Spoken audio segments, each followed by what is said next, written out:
Well, howdy. What I'm going to talk about today is the Colt 1851 36 caliber. And you're looking at a pretty good example. This is a Pieta-made facsimile of one, a replica from Italy. Now, the Italians have been making these since, I guess the early 1950s, when a fellow by the name of, I think his name was Val Foget or something like that. What he did is he had some original 1851s, 1860s, 1849 pocket model, and other such Colts. And I guess he also brought over a Remington, 1858.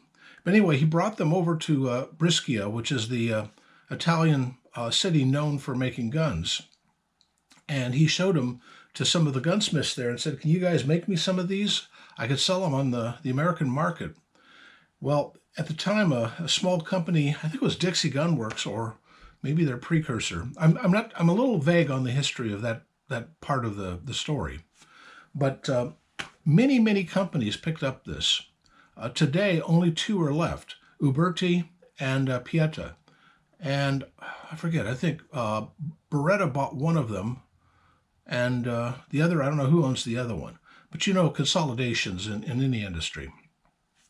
Anyway, this is a steel-framed version. There were others made, and I'm about to show you one. This is just my favorite little 1851. I have other pistols, but of course, this was an early one I picked up. Get ready. This is a boxed Colt 1851.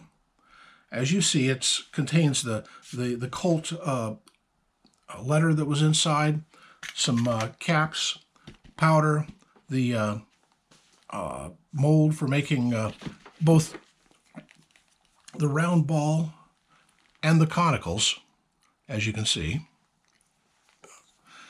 And these are rare to find these days. And a key to shut it with. Oh, and underneath here, I have some older balls. These are really old. They've turned oxidized and turned gray. Anyway, as you see, this is a brass-framed revolver, which this was never made by Colt, but when they marketed this, they made a few with brass frames like this early on, and this one is marked Reb Navy, 1851 on top. Now, I have no idea which company made this. I have a sneaking hunch it might have been Army Jaeger. Now, Army Jaeger was a German-Italian partnership in Brescia that was making these as well. There's also Army San Marcos, and I said Uberti and Pieta, and a couple of other smaller companies. All of them have gone by the wayside, except for Uberti and Pieta, and they're still going. What's interesting about this one is it does have the markings on the side here, which according to the little key I got from Dennis Adler, that shows that this pistol was made in 1958. So this is a pretty darn old Colt replica. So that, I mean, most of the ones you run into are from the 2000s or the 2010s, but 1958, heck, that's almost as old as I am.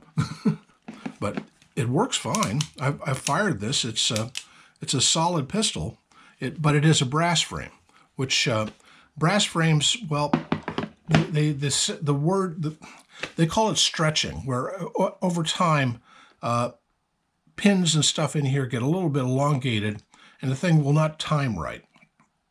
This has not hit that yet, and if you look at it, it's in excellent shape, and even the etchings that are on here, and this goes way before laser etchings. If this is 1958, lasers hadn't even been invented when this was made. So I assume this was done in the traditional patterns of the Colts, which is remarkable. And it includes the patent dates and the usual markings for a Colt and the correct cylinder stops and stuff. It's just a very nice little pistol. And having it in a boxed set like this with all the trimmings was just icing on the cake. I picked this up through a deal through my cousin.